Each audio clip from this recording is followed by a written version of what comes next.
Oi, pessoal, tudo bem? Estamos fazendo um podcast Inclusão Eis a Questão. Eu sou a Fer, muito prazer. Estamos fazendo um podcast maravilhoso. Bom, eu como sou suspeita, eu amo falar sobre inclusão e hoje a gente vai conversar dos direitos das pessoas com deficiência, de direitos humanos, ações afirmativas, com uma pessoa que é super conhecida e que eu gosto muito.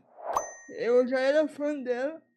E aí, é interessante, né? Porque as coisas vão caindo na mão da gente quando a gente tá conectado.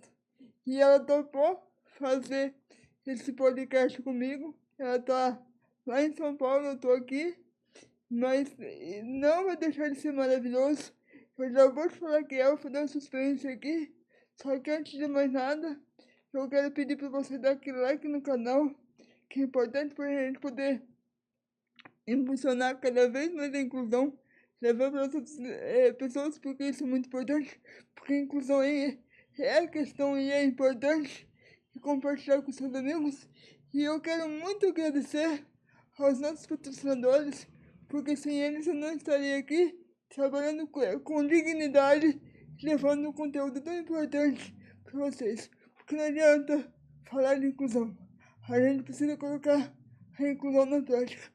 E graças a eles que acreditam nisso também como eu tô podendo fazer esse podcast e levar esses conteúdos tão maravilhosos para vocês.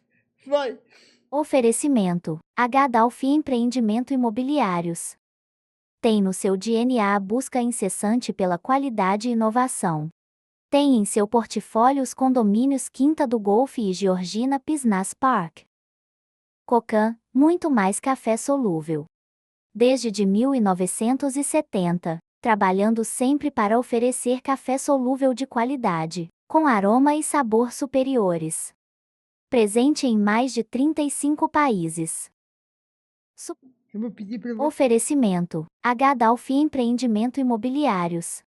Supermercado Tridico. Seja um cliente Tridiclube. Baixe o aplicativo e tenha ofertas exclusivas. Escola Gracie Barra Premium. Professor Alexandre Kikuchi. Doutor Prajá. Lubrificantes Grossi. Clínica Interviva. Igor Lorenzato Assessoria Esportiva. Ateliê do Conhecimento. Sorveteria Elite. Clínica Estimular. Escritório Lisandra Oliveira. Forleb Farmácia Conceito. Doutora Paula Colsenza Endodontista. Muito obrigada a todos os patrocinadores. Olha, eu tô até com a camiseta hoje do Igor Lorenzato. Um beijo pro Igor, ó. Tô com a camiseta do Igor. Valeu pelo apoio e pelo apoio de todos, tá bom? Eu agradeço de todo o coração. Bom, agora deixa eu falar com essa pessoa maravilhosa que tá aqui no podcast comigo, que é um prazer estar com ela, que a gente já combinou de se encontrar pessoalmente. Ela já esteve aqui várias vezes e a gente não conseguiu se encontrar. Aí agora a gente está se encontrando virtualmente, mas com fé em Deus vamos ter a oportunidade de fazer muita coisa presencial ainda. Ana, é com você, Ana Clara. Se apresenta aí, meu amor. Olá a todas, todos. Primeiro, agradecer muito a Fê, que é a minha mais nova antiga amiga. A gente já se gostou assim que a gente começou a conversar. Estou muito feliz de estar num canal que divulga um conteúdo tão importante. E deixa eu fazer uma coisa, fiquei tão feliz de ver os patrocinadores, porque tem muita gente que eu conheço aí. Eu morei um bom tempo em Rio Preto, porque eu sou professora do IBIUS. Aí falei, ai, que bacana essas pessoas, empresas, estarem patrocinando. Bem legal. Que bom. Bom, então, eu vou me apresentar, né? Eu sou professora do IBIUS, da Unesp de São José do Rio Preto. Eu trabalho com educação em direitos humanos, teoria e prática de ensino. Eu sou pedagoga, socióloga e fiz um mestrado e doutorado em psicologia e educação. E atualmente eu estou em São Paulo porque eu participo da gestão da Unesp, e a gestão da Unesp é feita em São Paulo. A gente tem uma coordenadoria de ações afirmativas, diversidade e equidade. né? Então, a gente, uma das temáticas que a gente atua, né, é em relação à inclusão, acessibilidade e inclusão para os estudantes da Unesp. Então, é uma alegria estar aqui, né? E a minha área de pesquisa é Educação em Direitos Humanos. Eu dou aula na graduação e na pós, né? Na pós eu oriento trabalhos que são voltados para a educação em direitos humanos. E como é que faz para esses direitos acontecer na prática, meu amor? Então, né, a gente falar de direitos humanos no Brasil é sempre espinhoso, né? Porque as pessoas têm um preconceito. Não sabem o que é, mas também não querem ouvir falar e não gostam, né? Os direitos humanos, eles têm uma longa história, né? Aham, As pessoas geralmente associam com a Declaração Universal, que foi de aham. 1948, né? Depois da Segunda Guerra Mundial, Aquela de mas eles começam Salamanca, muito né? antes. Aquela de E Salamanca? não antes, Onde é a tá? Declaração Universal dos Direitos Humanos mesmo, Ah, a tá. DUD, é de 1948, assim que Aham, acabou a Segunda Guerra Mundial, aham. países, né, formaram a ONU, e uma das primeiras ações da ONU foi essa declaração, que era um contexto pós-guerra. E aí, o que acontece? Num contexto pós-guerra, principalmente onde houve genocídio e o Holocausto, foi importante ter algum documento que afirmasse os direitos das pessoas, para que aquilo que aconteceu na Segunda Guerra não se repetisse. O que aconteceu? Né? As pessoas foram mortas, alguns grupos de pessoas, né? Então, judeus, homossexuais, ciganos, pessoas com deficiência, Com foram, certeza. né, como se não fossem humanos.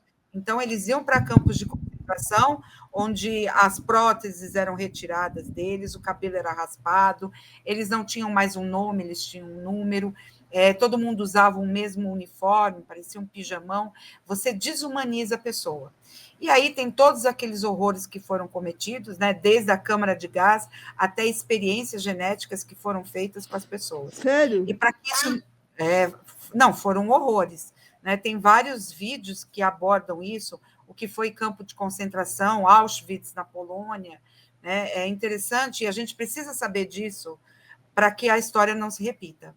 E por que isso aconteceu? Porque a gente olha para um determinado grupo e fala: aquelas pessoas valem menos.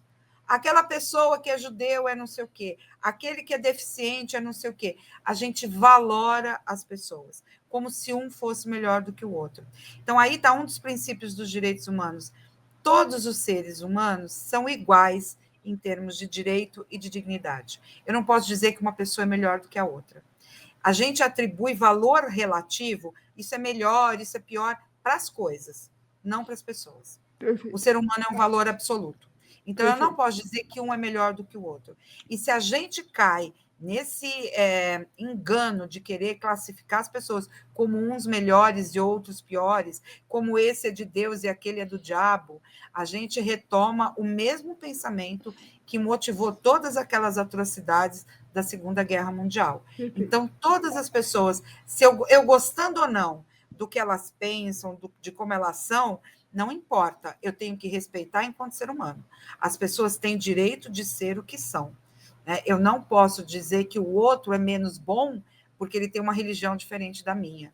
Com Né? certeza. Ou porque é uma pessoa com deficiência, ele não pode fazer determinadas coisas na sociedade. Pode, todo mundo pode tudo, né? Dentro das suas especificidades e das suas limitações. Todo mundo tem limitações. Né? Eu tenho que fazer dentro daquilo que eu consigo. E essas pessoas têm que ter oportunidades. Isso não quer dizer que um é melhor do que o outro. Né? Tem gente que é melhor para escrever, tem gente que é melhor para desenhar, tem gente Aham, que é melhor para praticar esporte. Né? aham, Cada ser humano tem a sua aham. especificidade. E um não é melhor do que o outro por nada disso. Né? As pessoas são iguais em termos de dignidade. Aham. E como é que você define a inclusão social e por que ela é essencial para os avanços dos direitos humanos? Então, eu falei que os direitos humanos não começam com a Declaração Universal, mas é um instrumento importante. É um instrumento internacional que a maioria dos países do mundo é signatário. Então, o mundo concorda com o que está posto na declaração. E a declaração, ela não é lei. Né? Os países têm que transformar isso em lei. A declaração, ela traz princípios. Se a gente ler esses 30 artigos, né, que são de 1948, Aham, vocês vão ver que os artigos começam assim: todo ser humano ou nenhum ser humano. É por isso que a declaração é universal, porque vale para todo mundo. Se vale para todo mundo, eu não posso excluir as pessoas por conta das diversidades e das diferenças. A diferença é natural no ser humano. É lógico. Ninguém é igual a ninguém. Né? Nós somos diferentes. O problema é quando a diferença se transforma em desigualdade. A desigualdade é criada pelo ser humano. Perfeito. Então, por exemplo, eu tratar todas as pessoas igualmente, eu gero desigualdade. Aqui em São Paulo, né? São poucos os lugares onde você tem, por exemplo, semáforo, farol sonoro. Uma pessoa com deficiência visual não consegue atravessar sozinha, porque o farol não é sonoro. Então, aí eu estou tratando todo mundo igualmente, mas eu gero desigualdade. Tem um grupo que não consegue. Né? O tempo dos faróis é outra coisa. O tempo para atravessar a Avenida Paulista, uma pessoa idosa não consegue. Realmente. Porque ele é muito rápido. Né? Então, tem um determinado padrão de cidadão que você toma ali como modelo e organiza a cidade para esse grupo. E aí, tratar todos igualmente gera desigualdade, porque não é todo mundo que consegue aquilo. Né? Então, quando a gente fala em direitos humanos, a gente tem que entender que todo mundo tem direito. E para que todo mundo tenha direito, às vezes, alguns grupos têm que ser tratados diferentemente. Né? Então, eu preciso ter calçada sinalizada, eu preciso ter farol sonoro, eu preciso ter reserva de vagas com cotas para algumas pessoas da universidade. E que Eu muita gente preciso torce o nariz diferenciar. ainda, né? E que muita gente torce o nariz ainda. Exatamente. São grupos que são discriminados historicamente na sociedade e que, se a gente não tiver uma ação afirmativa, essas pessoas vão continuar sendo discriminadas. Então, quando falam, por exemplo, eu sempre falo de cotas para negros, né? Eu sempre pergunto, quantos médicos negros você teve na vida? Sabe quando... Quantos dentistas? Né? Porque essas pessoas... Pode falar, mano. Fala, Fê. Não te cortei. Pode falar. Pode falar. Então, a gente tem 50%, mais ou menos, da população negra, né? Negra significa pretos e pardos. Por que eu não tenho médicos e dentistas negros? Se eu tenho 50% da população. Então, são pessoas que historicamente são discriminadas, não conseguem chegar ao ensino superior, têm empregos com uma remuneração mais baixa. Então, por conta de uma diferença que é natural no ser humano, essas pessoas são tratadas com desigualdade. A desigualdade é criada na sociedade. E aí elas não conseguem, muitas vezes, chegar nos lugares que as pessoas brancas chegam. Você acha que essas seriam as maiores, na sua experiência, tá? Essas seriam as maiores barreiras culturais que tem? Tá? Então, Isso tudo? elas não são só culturais, viu, Fê? Tá na cultura, tá arraigado, né? A gente naturaliza, mas, por exemplo, é institucional. Então, uma mulher branca, quando chega num hospital, ela é atendida de um jeito, uma mulher preta é atendida de outro. Está na instituição. Então, você tem barreiras que são institucionais, a gente tem barreiras nas próprias pessoas, né? Que é isso que a Fê estava falando, da cultura. Né? As pessoas falam, eu não sou racista. Né? Eu tenho a minha empregada é preta, né? Isso já revela um racismo. Né? Eu tenho qual é o lugar que os pretos ocupam no meu imaginário, né? Então, essa é uma fala racista. Eu não reconheço, por exemplo, um preto num carro bom, as pessoas dizem, um motorista. Né? Então, tem todo um racismo estrutural na sociedade, que perpassa assim, diferentes níveis da nossa vida, e muitas vezes a gente não enxerga. Né? E como você acha que pode fazer com essas instituições para promover a inclusão social? Tanto das pessoas quanto da inclusão como um todo mesmo, da inclusão social, para ser mais justas, assim. Então, para promover a inclusão, acho que são várias vias, né? Eu sempre acredito muito na educação.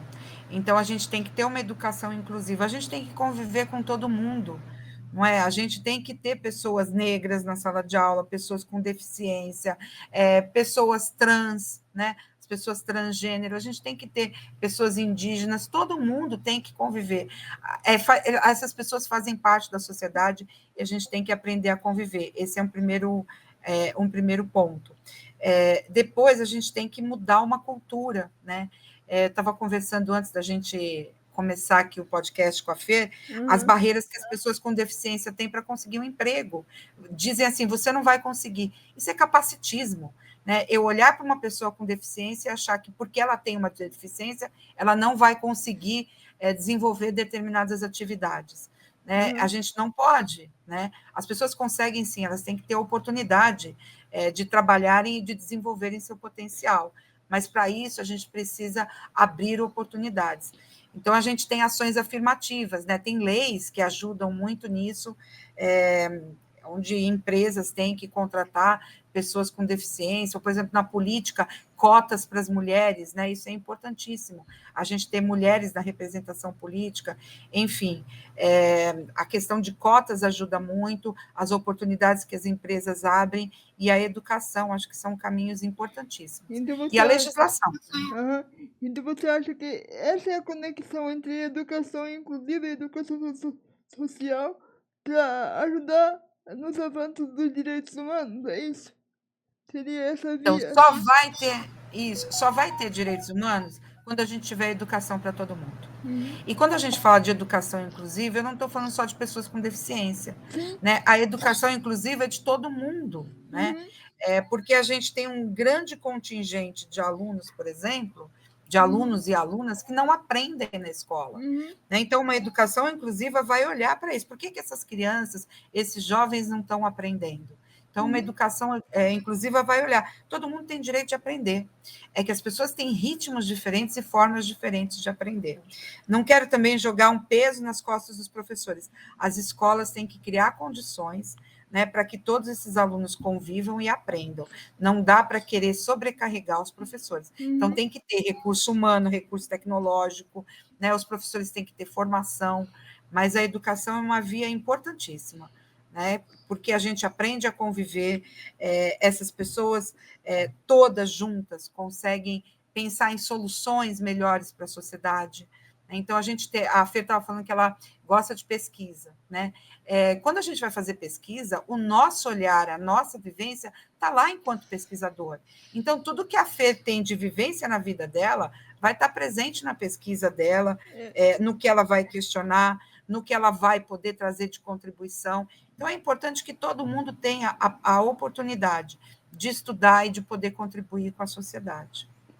E você acha que já melhoramos muito? Ou você acha que falta um pouco ainda? O que você acha que falta de políticas? Falta ainda para melhorar, tanto em termos de direitos humanos quanto de inclusão?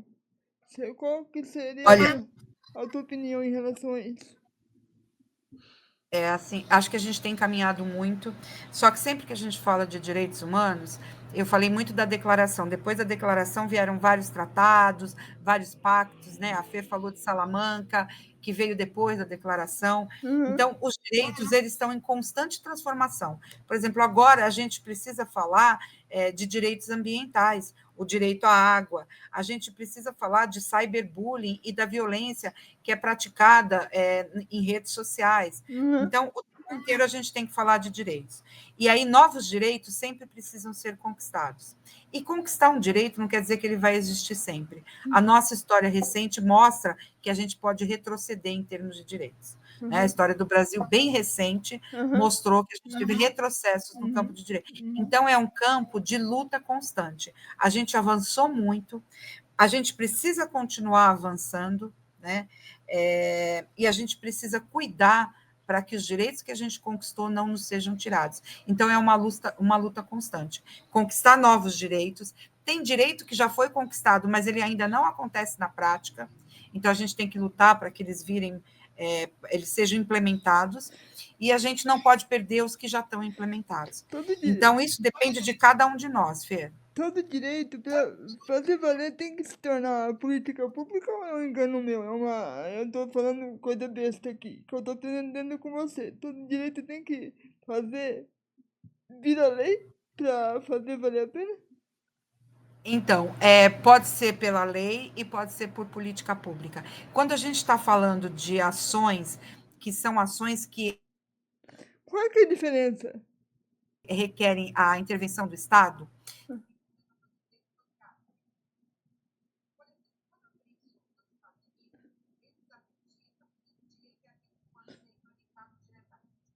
negativos. Então, basta o Estado não interferir. Então, por exemplo, direito de expressão. É só ninguém botar barreira, cada um vai lá e fala, tem direito de expressão. Liberdade de ir e vir. Eu tenho liberdade de ir e vir, é só o Estado não colocar barreira.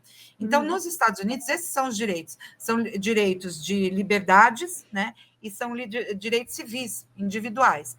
Quando a gente fala de direitos sociais, pense bem, se eu falo assim, a gente quer direito à saúde, a gente quer direito à educação. Quem garante isso? É o Estado. Não basta a gente ter um Estado negativo, como é os Estados Unidos, que só não põe barreiras. E eu preciso de um Estado que promova direitos. Para ter educação, eu preciso que o Estado, o governo, para as pessoas entenderem, construa escola, compre material didático, pague professor. Eu preciso de um Estado ativo. Então, não é só lei, são políticas públicas. Qual que é o papel da educação na construção de uma sociedade mais justa e inclusiva? Olha, eu vou falar um pouco aqui de Paulo Freire. A educação ela tem que ser Aí sim! libertadora. Aí sim! A educação tem que ser libertadora.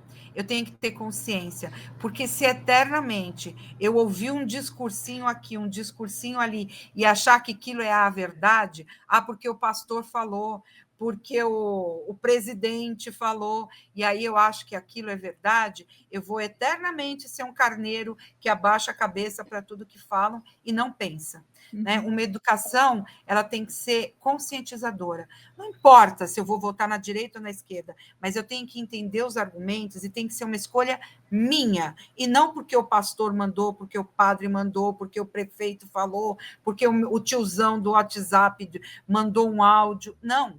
Né? Eu tenho que ter consciência, que é isso que eu falei. Que Estado, por exemplo, eu quero? Quem eu vou eleger? E isso é importantíssimo. Quem está no comando, quem está nesses cargos, né, de vereador que vai fazer a legislação, ou quem está no executivo, o prefeito, o governador, o presidente, eles vão conduzir as políticas públicas. Eles vão dizer, né, se a gente vai ter educação inclusiva, se a gente vai ter uma educação onde os alunos vão aprender a pensar e não só a reproduzir o que o professor falou. Né? Então, a educação ela contribui para os direitos humanos, para a emancipação, quando ela é uma educação crítica. O que é uma educação crítica? Quando eu aprendo a pensar. Quando eu estou escolhendo alguma coisa pelo meu raciocínio, pelos meus argumentos, e não porque alguém falou. Porque eu estou refletindo e não reproduzindo. Né? Exatamente. Eu estou sendo crítico. Né? Eu me pergunto assim, por exemplo, Paulo Freire faz essa pergunta no livro dele, Pedagogia da Autonomia. Por que será que os lixões só estão em bairros de pobre? Por que não existe lixão em bairro de rico? Né? Então, a gente tem que começar a se perguntar por quê. Né? A resposta do sempre foi assim não existe. Não é que sempre foi assim. Não. A partir de algum momento, e porque alguém decidiu, as coisas são assim. Né? Por que as mulheres são tão discriminadas e ganham menos? Não é porque sempre foi assim. Porque decidiram isso. Né? Por que olham para as pessoas com deficiência e dizem assim, vocês não são capazes? Porque a partir de algum momento, né, houve essa valoração, esse olhar preconceituoso de achar que um vale mais do que o outro. Então, isso é ser crítico, é a gente se perguntar o porquê. O sempre foi assim não é resposta, gente. É aquela educação emancipadora que o Paulo Freire fala, né? Exatamente. Que liberta a fazer a leitura do mundo, a outra leitura, né? Exatamente. O que está ao nosso redor? E aí, o que anda ao seu redor? O que você anda refletindo ao seu redor? Muito bom, muito bom, muito bom. A gente tem que sair da bolha, não é? A gente tem que sair da bolha, Fê. Como as escolas podem interagir com os princípios de direitos humanos no currículo, assim? Você acha que que pergunta boa. A gente sempre fala que a educação em direitos humanos, ela tem algumas bases. Primeiro, eu tenho que conhecer. Se eu não conheço uma coisa, ela não existe na minha vida. Com certeza. Né? Eu sempre brinco com os meus alunos. Eu começo a aula de direitos humanos falando assim, o que vocês acham de horchata? Aí todo mundo fala, o quê? Ninguém conhece o que é horchata. Eles não podem achar nada. Aí eu falo, horchata não existe na vida de vocês, porque vocês não conhecem. E a mesma coisa com os direitos humanos. né? Se eu não sei quais são os meus direitos, eles não existem na minha vida. Só para matar a curiosidade, horchata é uma bebida, tá? Que consumida na Espanha e em países de colonização espanhola. Aí, outra base dos direitos humanos, eu preciso conhecer. Depois eu preciso achar aquilo importante, porque eu posso conhecer e achar tudo aquilo uma bobagem. Essa dimensão de achar importante é a dimensão do valor, é uma dimensão ética. Valor é aquilo que é importante para mim. Por exemplo, minha mãe é um valor para mim, ela é importante para mim. Né? A educação é um valor para mim. Com Né? certeza. Eu acho a educação importante. Né? Com certeza. Então, os direitos humanos eu tenho que achar que eles são importantes. E a outra dimensão da educação em direitos humanos são as práticas. Eu preciso saber o que fazer. Então, por exemplo, direito à escola é um direito. No Brasil, tá? Tem país que, se você não tem dinheiro, você não vai para a escola. No Brasil, a escola é um direito. Né? Então, se a mãe tem um filho lá... É obrigatório também, não é? É obrigatório, não é? Ir para a escola é obrigatório, não é? Até é obrigatório. É direito da criança. É direito da criança. Aí, se a criança não tem vaga, o Estado vai ter que arrumar, nem se for para mandar ela para uma escola particular. Por que a mãe consegue essa vaga? Porque é um direito. Se não fosse um direito, esse filho não iria para a escola. Então, toda vez que eu tenho um direito reconhecido, eu posso exigir esse direito. Né? Então, eu preciso conhecer. Então, meu filho tem direito, mas o que eu faço? Eu preciso saber o que fazer. Então, primeiro, eu tenho que saber que meu filho tem direito à educação. Depois, se ele tem direito, eu posso exigir, mas eu preciso saber como é que eu exijo isso. Eu fui lá na escola, a escola disse que não tem vaga. Então eu vou lá, sei lá, na vara da infância e da juventude. Né? Vou falar com o juiz, vou falar com o promotor, né? Ou vou falar com o conselho da criança. Eu tenho que saber quais são os mecanismos para eu fazer valer meu direito. Então, por tudo isso, a gente precisa ter uma educação que ensine isso para os alunos. E mais do que isso, não adianta eu dar aulinha sobre direito humano se a escola não respeita os direitos humanos. Então, eu fico falando, olha, né, os direitos humanos eles só prosperam numa democracia. Aí eu fico falando que a democracia é importante, que direito humano é importante. Aí o menino quer fazer uma pergunta, eu não deixo, porque não é para perguntar. Eu tenho uma escola autoritária. Né? Então, a prática no cotidiano, ela tem que respeitar os direitos humanos. Na hora do lanche, não tem um lugar para os meninos sentarem e comerem. Isso não é dignidade humana. Eu tenho que tratar como gente. Então, para além de falar sobre direitos humanos, eu tenho que viver direitos humanos no meu dia a dia e nas minhas práticas. Então, é isso, a escola tem que fazer isso. E é tão delicado falar desse assunto, que bom que a gente tocou nesse assunto, porque eu andei conversando com uma pessoa aqui, que ela trabalha com educação também. E ela trabalha com educação inclusiva. Aí ela falou, Fer, as escolas muitas vezes excluem as pessoas com deficiência. Aí o que a mãe faz? Olha o grau que chega. Fala para a mãe que não tem deficiência, vê se tem vaga para aquele que não tem deficiência. Aí aquele que não tem deficiência consegue. E aquele que tem deficiência fala que não tem, entendeu? Aquele que tem deficiência fala que não tem vaga. Tá? Então, é a exclusão na cara ali, né? Na cara. E essas crianças têm direito. É muito né? Todo ser humano tem direito de aprender e todo ser humano pode aprender. Né? Então, essas crianças têm que estar na escola. Né? E na escola regular com todo mundo. Porque não é só pela criança com deficiência, para ela aprender a conviver, não, é pelos outros também. Não, é todo mundo. Tem que aprender a conviver com todo mundo. É todo mundo junto, porque as pessoas estão na sociedade, né? A gente tem que conviver com todo mundo. Essas mudanças que você acha que são necessárias para que a educação verdadeiramente inclusiva aconteça? Para todos, por todos e com todos? Sim, estar todo mundo na escola é um primeiro passo. A gente mudar essa cultura da escola, que nem você acabou de falar. A mãe chega lá e falam que não tem vaga. Né? Não pode, a escola tem que ter vaga. O Estado tem que dar condições para essa escola, porque também não adianta colocar uma criança com deficiência na sala de aula e não ter o suporte para conseguir. Não adianta nada, ela fica lá abandonada, e às vezes eu ouço assim, ele é café com leite, né? Que são umas expressões horrorosas isso. Né? Então, tipo assim, tanto faz, só está aí porque precisa de vaga. Não, né? A gente tem que olhar para todas as crianças, elas têm direito de aprender. né? E aí o Estado ele tem que prover isso, tanto recursos humanos quanto recursos tecnológicos e assistivos, né? E- A gente e- precisa. Então você acha que isso garante a proteção dos alunos com deficiência para garantir que eles estudem essa eficiência? Isso dá condições para que eles Uhum. estudem e possam acompanhar. E Fazer valer assim, a pena. cada caso é um caso. Uhum. Na Unesp a gente tem essa política, né? Então os alunos com deficiência eles solicitam recursos, né? Uhum. Que podem ser recursos humanos, recursos assistivos, e cada caso é um. A gente não consegue generalizar e não é para generalizar. Não é As porque cada um necessidades é, das pessoas são muito diferentes. com certeza. Com certeza. E quais são os maiores desafios enfrentados hoje para garantir os direitos humanos básicos para todos? Qual que é o maior desafio? Tá? Olha, primeiro assim, quem tem que garantir os direitos humanos é o Estado, ele tem que ter uma atuação. Uhum.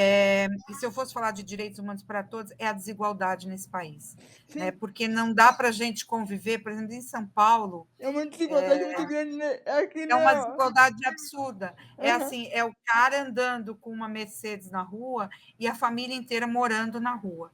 E ninguém mora na rua porque gosta, né? Tem político que sai falando, eles gostam de morar na rua, estão lá porque querem. Não, ninguém está lá porque quer, sem tomar banho, sem um banheiro para poder utilizar, Uhum. sem uma comida, sem abrigo, passando calor, Uhum. passando frio. Uhum. Ninguém gosta disso, Teve né? uma, E é teve essa uma. desigualdade.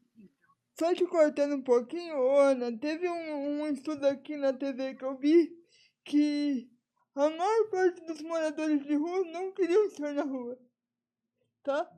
Menos de 1% gostam de estar na rua, tá? A maior parte não queria estar na rua, morando na rua.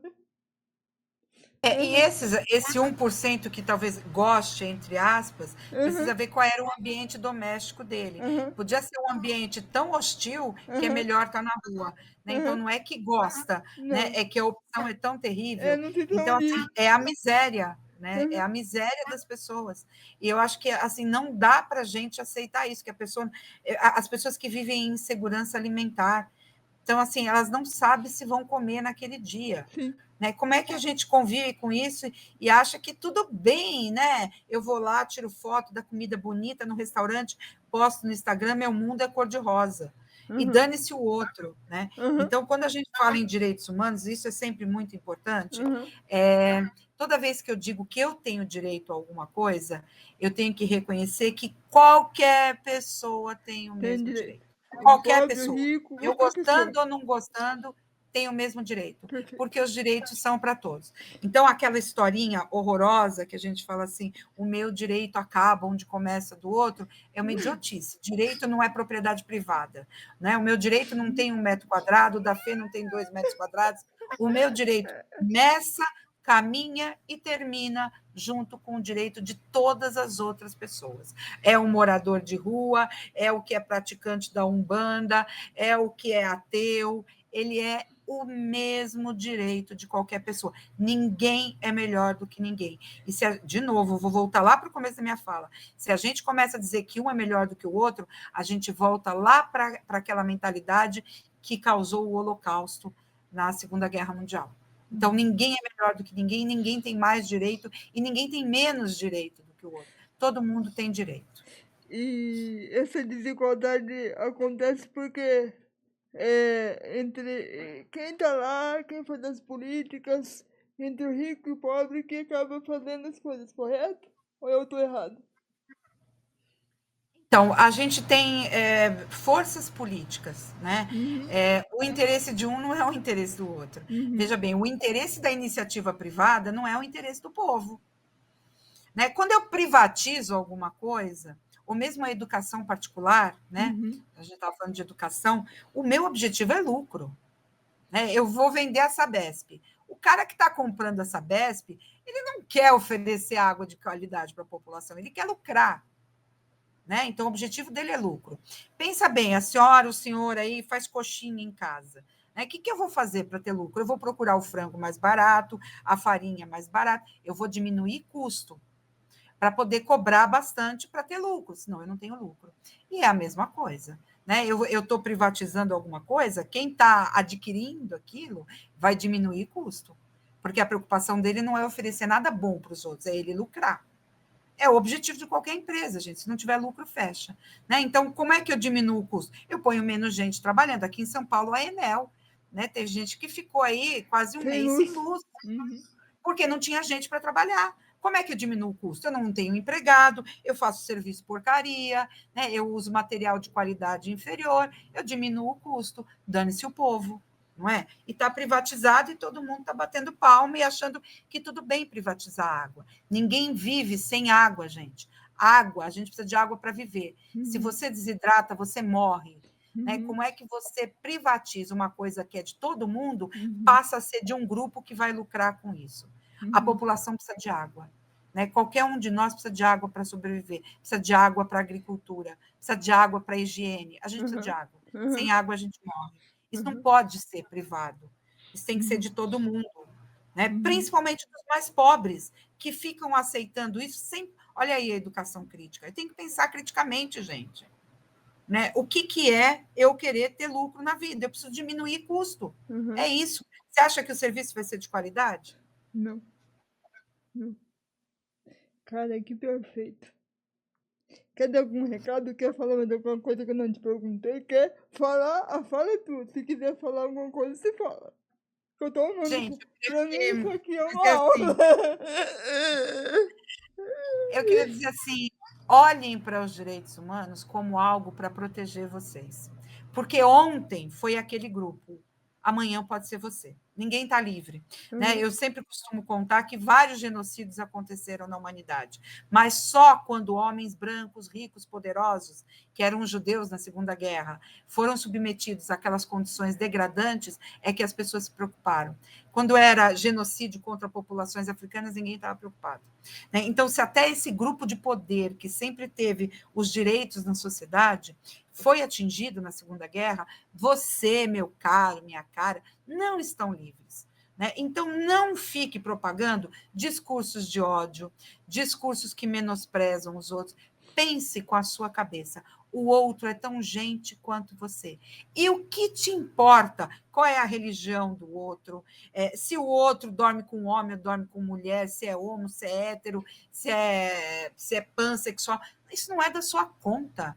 Cada um que viva a sua vida e faça o seu melhor, respeitando as outras pessoas no direito delas. Né? Viva a sua vida e não infernize a vida dos outros. Porque amanhã pode ser você. Né? Então, pense nos direitos humanos como algo para te proteger. Não é direito de bandido, é direito de todo mundo, inclusive de quem está preso. Porque amanhã você também pode estar presa. Ou pode estar preso. Podem te acusar de alguma coisa injustamente, você pode estar lá na cadeia. Ninguém sabe. A gente já vive preso, né? Porque é tanta violência, porque a gente já vive preso, na verdade, né? Injustiça, tanta gente que vai presa injustamente, depois de anos que veem que a pessoa é inocente. Então não fiquem acusando ninguém, não sejam juiz de ninguém e pensem com a sua cabeça. Não reproduzam os discursos que vocês ouvem por aí. Valeu, meu amor. Mas fica aí que eu preciso falar com você ainda. Enquanto isso, Tá eu vou bom, me despedir do pessoal aqui. Pessoal, pra mim foi uma aula. Eu espero que para vocês também. Eu agradeço a Ana por tudo. Eu já amo aqui, o santo bateu logo de cara, graças a Deus. E a gente vai fazer muita coisa junto ainda e com fé em Deus. Tá? Porque pra acontecer as coisas, a gente precisa pensar, refletir, ter um olhar crítico e mudar. Senão, nada. Por que vai continuar do jeito que tá? Se você quiser, vai continuar do jeito que tá. É como eu falo, é assim, não é assim. Você pode fazer diferença. Então vamos todos juntos fazer diferença. Valeu? Então eu quero agradecer a tua audiência. Aproveita e já dá aquele like no canal. E espalha esse assunto lindo para todo mundo. Eu quero agradecer aos nossos patrocinadores por estar com a gente. Valeu pela força, um grande beijo para vocês. E até o próximo episódio. Vai! Oferecimento: H. Dalfi Empreendimento Imobiliários. Tem no seu DNA a busca incessante pela qualidade e inovação. Tem em seu portfólio os condomínios Quinta do Golfe e Georgina Business Park. Cocan, muito mais café solúvel. Desde de 1970, trabalhando sempre para oferecer café solúvel de qualidade, com aroma e sabor superiores. Presente em mais de 35 países. Supermercado Tridico. Seja um cliente Tridiclube. Baixe o aplicativo e tenha ofertas exclusivas. Escola Gracie / Premium. Professor Alexandre Kikuchi. Doutor Prajá. Lubrificantes Grossi. Clínica Interviva. Igor Lorenzato Assessoria Esportiva. Ateliê do Conhecimento. Sorveteria Elite. Clínica Estimular. Escritório Lisandra Oliveira. Forleb Farmácia Conceito. Doutora Paula Colsenza Endodontista.